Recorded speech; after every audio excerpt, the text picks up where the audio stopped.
Hello and welcome to my new video. In it, I will tell you 3 true scary stories that I found on the internet. Get comfortable and let's begin.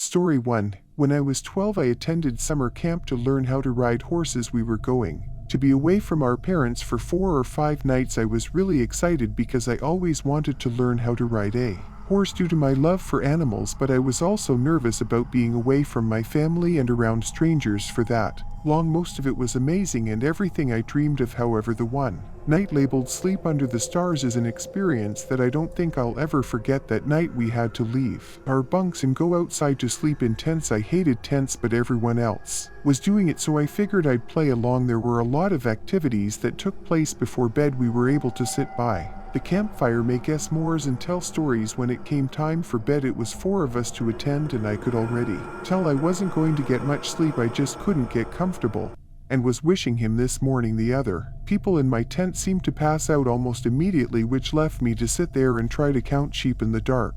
There were a lot of tents in a small area due to the fact that everyone in the camp was sleeping outside. For one night, I was starting to get a little drowsy when I heard what sounded like footsteps outside of the tent. I was right near the mesh window of the tent because I tended to get hot and was hoping the cool breeze would let me sleep. The footsteps then got louder, but I tried to ignore them, presuming it was a counselor or one of the camp leaders. But then I felt a presence right outside my tent. It was like someone was kneeling right outside the mesh window. I gathered the courage to look outside the window, and there was something outside. I didn't look long enough to see what it was, but something was there. It was silent at first, but then I heard whispering, just mumbling and whispering for minutes and minutes without a break. I couldn't really make out the words because it was so soft, but I could definitely hear something. I thought I could hear the word Savior, sacrifice, wept. I feel like I've heard the words wept a lot, but like I said, I couldn't really make it out. Every so often it would stop and I would peek my head out of my sleeping bag to check and see if someone was there, and the figure was always still there right outside the mesh window. On and off I could hear the whispering and mumbling all night. I tried several times to kick or punch someone in my tent to wake them up, but it didn't work. Eventually, during one of the moments of silence, I must have dozed off. As scared as I was, I have no clue how I was able to fall asleep even ever so briefly. I checked the window again and nothing was there, but about 5 minutes later I heard a loud shriek and a gust of wind. When I woke up the next morning, I asked everyone if they heard or experienced anything similar to what I did during the night. No one heard or saw anything other than me. I know I wasn't asleep and I absolutely heard those things that night. I don't want to say it wasn't human because nothing gave me that idea, but what type of person would have knelt by our tent and mumbled under their breath the entire night? As scared as I was at the time, I'm glad I never had another experience like that again. If you're like me, staying home alone. Story 2. The events of the story happened a couple of years ago to my friends and I. After our last day of high school in our senior year, we decided to celebrate by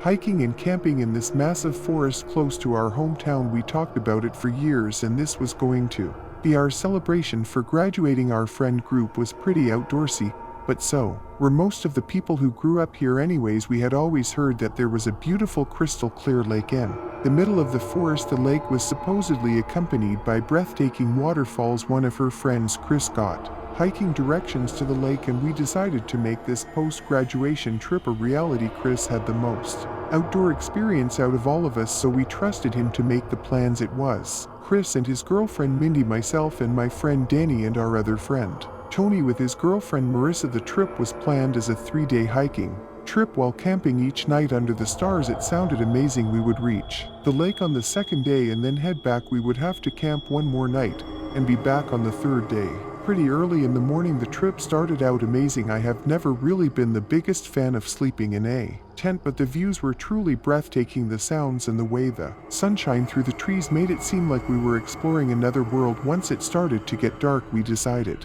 to set up camp for the night. It was pretty comical watching us trying to set up tents while exhausted, but we managed to figure it out. We stayed up for a while telling stories and playing pitch, but part of the night relatively early so we could start back up hiking at sunrise. Danny and I woke up in our tent shortly after 3 a.m. We saw we could hear voices outside of the tent. It sounded like air but didn't have the howling of the wind. He told me, of course, it was wind and there was nothing to worry about, but to me it almost sounded Like whispers I could hear sticks cracking in the distance you'd expect to hear quiet or even crickets or something, but instead it was all sorts of other racket. I had a horrible feeling that maybe there was a bear or something out there, or maybe even other people, and then fear came over me, feeling like we weren't alone. Danny eventually fell back asleep, but I was wired for the rest of the night. I sat clenching my pillow and jumped out at every little noise. A little after 6 I heard Chris outside of his tent, and I went out to greet him. He also heard the weird noises and admitted that in all the years camping he never heard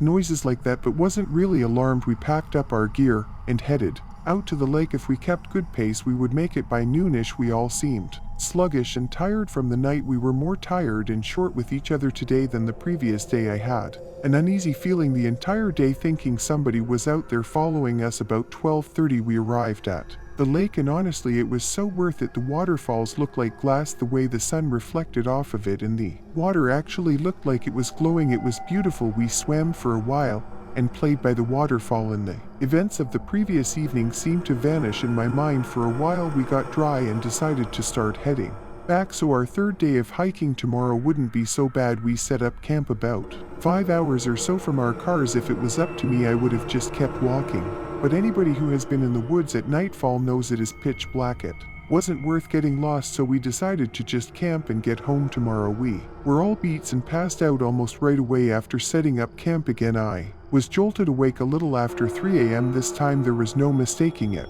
There was clearly voices outside the tent. We could hear women's voices, several of them, and they were laughing. Not only laughing like a giggle, a deep screeching laugh. We could hear the branches on the ground breaking around us. It seemed like we were surrounded. Danny was awake with me, and he was scared stiff. We could only make out several words amongst the mumbles. We could hear the creepy voices saying things in their low drawn-out voices. Flesh and strike. I want to strike. Those horrifying phrases were followed by more cackling and mumbles that we couldn't make out. We all sat in fear all night listening to these noises on and off. It would stop for a time and then start back up, almost sounding like it was directly outside the tent. At sunrise we heard Chris yell outside his tent. We all came out to find a crazy amount of footprints surrounding our campsite, and they went in all sorts of directions with seemingly no rhyme or reason. There was strange patterns or rocks and sticks set up all over the campsite. The sticks looked bent and almost human-like silhouettes. We packed up our gear in record time and nearly ran the rest of the way out of the forest. Unlike the previous 2 days, we heard laughing and twigs snapping in the distance the entire trek back to the cars. Myself and Mindy started to cry just because of the sheer panic and fear we felt while trying to race out of the woods, and probably because we were extremely overtired. When we would look in the distance behind us or side to side, we would see nothing, but we still heard the sounds. We finally made the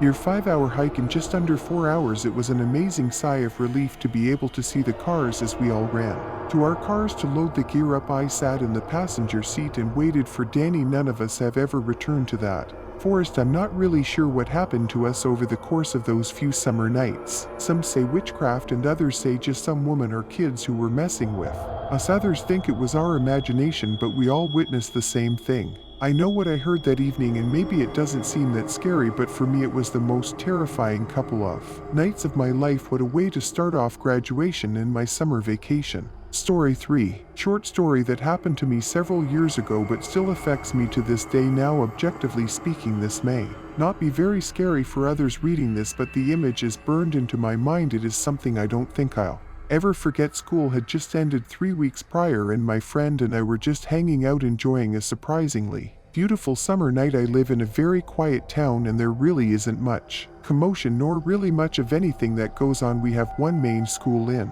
our graduating class is tiny compared to most. Around midnights we were pretty sick of playing games and wanted to do something different. He suggested walking around outside on the beautiful clear summer night. Without much hesitation I agreed. It was after midnights in a quiet town. I figured not much could go wrong. My parents were asleep, but they trusted me anyway, so sneaking out just to walk probably wouldn't have been a huge issue. We ended up staying out for a couple of hours. We talked about movies, wrestling, and what our plans for the rest of the summer would be. After this point, it had actually been one of my favorite nights in a long time, just to be able to enjoy the nice breeze, moonlight, and have some good old-fashioned conversation. We were already on our way back home and were probably only about 5 minutes from my house. We were walking down a very low-lit street. On the right side were some old houses where 95% of the lights were off and our left was just trees. My friend pointed out as we were walking that the way one of the lights were hitting the trees it almost looked like a person. We laughed at first, kind of were amazed at how much it really did